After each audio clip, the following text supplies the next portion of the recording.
दोस्तों हमारा आज का ये वीडियो उन सभी स्टूडेंट के लिए है जो कि BSc first year first semester zoology के स्टूडेंट हैं और उनके यहाँ पेपर का जो पैटर्न है वो एमसीक्यू है, यानी कि बहुविकल्पी प्रश्न के पैटर्न पर उनके पेपर होते हैं।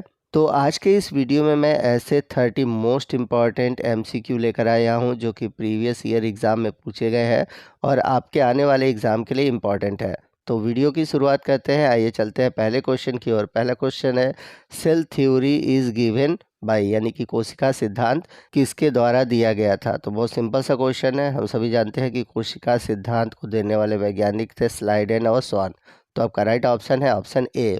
सेकेंड क्वेश्चन है, इंडोप्लाज्मिक रेटिकुलम ओरिजिनेट फ्रॉम, यानी कि अंतःप्रद्रवी जो जालिका होती है उसकी उत्पत्ति कहाँ से होती है या कैसे होती है। तो इंडोप्लाज्मिक रेटिकुलम जो है वो न्यूक्लियस इन्वेलप से, यानी कि केंद्रक कला से उत्पत्ति होती है। तो इसका राइट ऑप्शन है ऑप्शन ए।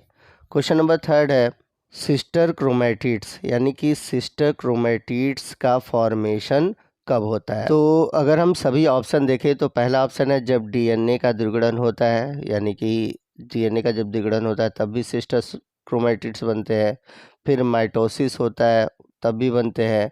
फिर जो क्रोमोसोम का सेपरेशन होता है, ठीक है, तब भी बनते हैं। तो यहाँ पर आपका जो राइट ऑप्शन है ऑप्शन डी है, ऑल ऑफ द अबव, यानी कि उपरोक्त सभी। क्वेश्चन नंबर 4 है, क्रॉसिंग ओवर ऑकर ड्यूरिंग, यानी कि क्रॉसिंग ओवर की अवधि होती है। तो क्रॉसिंग ओवर कब होता है। तो आप सभी ने मियोसिस पढ़ा होगा। तो मियोसिस फर्स्ट का जो प्रोफेस फर्स्ट है उसी दौरान क्रॉसिंग ओवर होता है।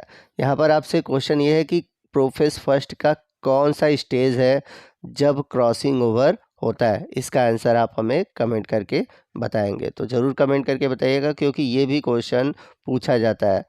अगला इंपॉर्टेंट क्वेश्चन है, chromatin is made up of. तो क्रोमेटिन किसका बनाता है। तो क्रोमेटिन बना होता है डीएनए और प्रोटीन का। तो राइट ऑप्शन है ऑप्शन बी। अगला क्वेश्चन है, which cell organelles function in ribosome synthesis, यानी कि राइबोसोम के निर्माण में कौन सा कोशिकांग कार्य करता है। तो राइबोसोम के निर्माण में काम करता है केंद्रक के अंदर पाया जाने वाला केंद्रिका, यानी कि न्यूक्लियोलस। तो आपका राइट ऑप्शन है ऑप्शन सी। अगला क्वेश्चन है, टेस्ट क्रॉस इज, यानी कि टेस्ट क्रॉस है। तो जब रिसेसिव पेरेंट से बैक क्रॉस कराया जाता है तो उसे को हम बोलते हैं टेस्ट क्रॉस। तो आपका राइट ऑप्शन है ऑप्शन ए। अगला इंपॉर्टेंट क्वेश्चन है, the function of macrophages is, यानी कि जो मैक्रोफेजेस होती हैं उनका कार्य क्या है। तो देखिए ये मैक्रोफेजेस करती क्या है कि ये जो फॉरेन मटेरियल होती है, यानी कि जो बाह्य पदार्थ होते हैं उनका इनगल्फ करती है, उनको निगल जाती है। इसके अलावा जो बैक्टीरिया हमारे ऊपर अटैक करती है तो उनको मारने का भी काम करती है। तो यहाँ पर देखा जाए तो दोनों ही ऑप्शन सही है, ऑप्शन सी और डी। अगला क्वेश्चन है, intermediate filament is made up of, यानी कि जो इंटरमीडिएट तंतु होते हैं वो किसके बने होते हैं। तो ये बने होते हैं नॉन कंट्रैक्टाइल प्रोटीन के। तो आपका राइट ऑप्शन है ऑप्शन ए।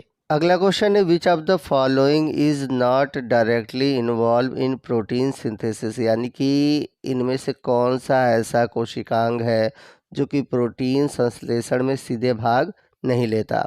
तो स्मॉल न्यूक्लियर आरएनए जो होते हैं वो प्रोटीन सिंथेसिस में सीधे भाग नहीं लेते। तो आपका राइट ऑप्शन है ऑप्शन सी, एसएनआरएनए। अगला क्वेश्चन है, which of the following base is present in DNA but not in RNA, यानी कि निम्नलिखित में से कौन सा जो बेस है, यानी कि जो नाइट्रोजनस बेस है जो कि डीएनए में पाया जाता है परंतु आरएनए में नहीं पाया जाता। तो जो थाइमीन है वो डीएनए में पाया जाता है परंतु आरएनए में नहीं पाया जाता है। तो आपको बताना है कि जो आरएनए है, आरएनए में थाइमीन की जगह कौन सा नाइट्रोजनस बेस पाया जाता है। तो इसका आंसर जो है आप हमें कमेंट करके बताएंगे। अगला क्वेश्चन है, which of the following is describe as engine of cell cycle, यानी कि निम्नलिखित में से किसे कोशिका चक्र का इंजन कहते हैं। तो सीडीके प्रोटीन, यानी कि साइक्लिन डिपेंडेंट काइनेज जो प्रोटीन होता है उसी को हम बोलते हैं कोशिका चक्र का इंजन। तो आपका राइट ऑप्शन है ऑप्शन ए। अगला क्वेश्चन बहुत ही इंपॉर्टेंट है, इन Drosophila sex is determined by, यानी कि ड्रोसोफिला में लिंग का निर्धारण किससे होता है।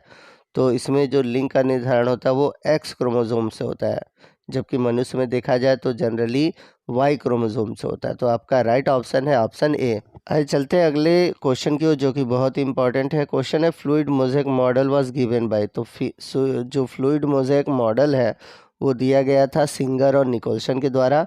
तो आपका राइट ऑप्शन है ऑप्शन ए। अगला भी क्वेश्चन बहुत इंपॉर्टेंट है। Question the pattern of protein binding on DNA can be study bye, यानी कि डीएनए पर प्रोटीन की जो बाइंडिंग का पैटर्न है वो किसके द्वारा स्टडी किया जाता है। तो ये स्टडी किया जाता है एक्सरे क्रिस्टलोग्राफी द्वारा। तो आपका राइट ऑप्शन है ऑप्शन ए। चलते हैं अगले क्वेश्चन की, और अगला क्वेश्चन है mitochondria is the organ for, यानी कि जो माइटोकॉन्ड्रिया है इनमें से किसके लिए कार्य करता है, मतलब कौन सी प्रक्रिया होती है। तो माइटोकॉन्ड्रिया के अंदर जो सेलुलर रिस्पायरेशन है, यानी कि जो क्रेब्स साइकिल है और जो ईटीएस है, ये दोनों ही प्रोसेस होते हैं। तो आपका राइट ऑप्शन है ऑप्शन ए। अगला क्वेश्चन है डाउन सिंड्रोम से पीड़ित व्यक्ति की प्रत्येक कोशिका में कितने गुणसूत्र होते हैं। तो अगर किसी व्यक्ति को डाउन सिंड्रोम हुआ है तो उसके हर एक कोशिका में कितने गुणसूत्र होंगे। तो आपको बता दें कि डाउन सिंड्रोम में क्या होता है कि गुणसूत्र की संख्या 46 की जगह हो जाती है 47। तो आपका राइट ऑप्शन है ऑप्शन ए। अगला क्वेश्चन है which of the following is not a function of mitotic cell division. तो जो माइटोटिक सेल डिवीजन है, जो ऑप्शन दिए गए इनमें से वो कौन सा फंक्शन नहीं करता। तो हम सभी जानते हैं कि माइटोटिक डिवीजन के थ्रू युग्मक का निर्माण नहीं होता। युग्मक का निर्माण जो होता है वो होता है मियोसिस के थ्रू। ठीक है, तो आपका यहाँ पर जो राइट ऑप्शन है ऑप्शन बी है, प्रोडक्शन ऑफ गैमिट, यानी कि युग्मक निर्माण करना माइटोसिस का काम नहीं है, वो काम है मियोसिस का।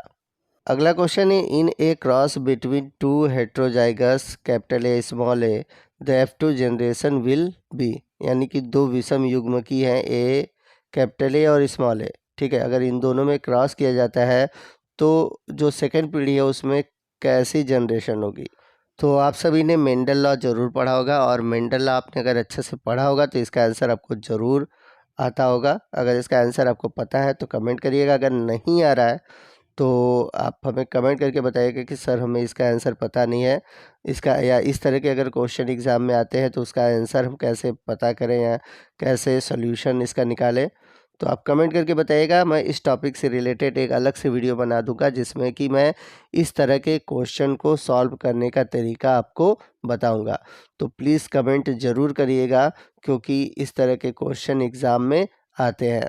अगला क्वेश्चन है the major interaction responsible for stabilising plasma membrane, यानी कि प्लाज्मा झिल्ली को स्थिर बनाए रखने के लिए कौन सा जो अंतःक्रिया है जिम्मेदार होता है।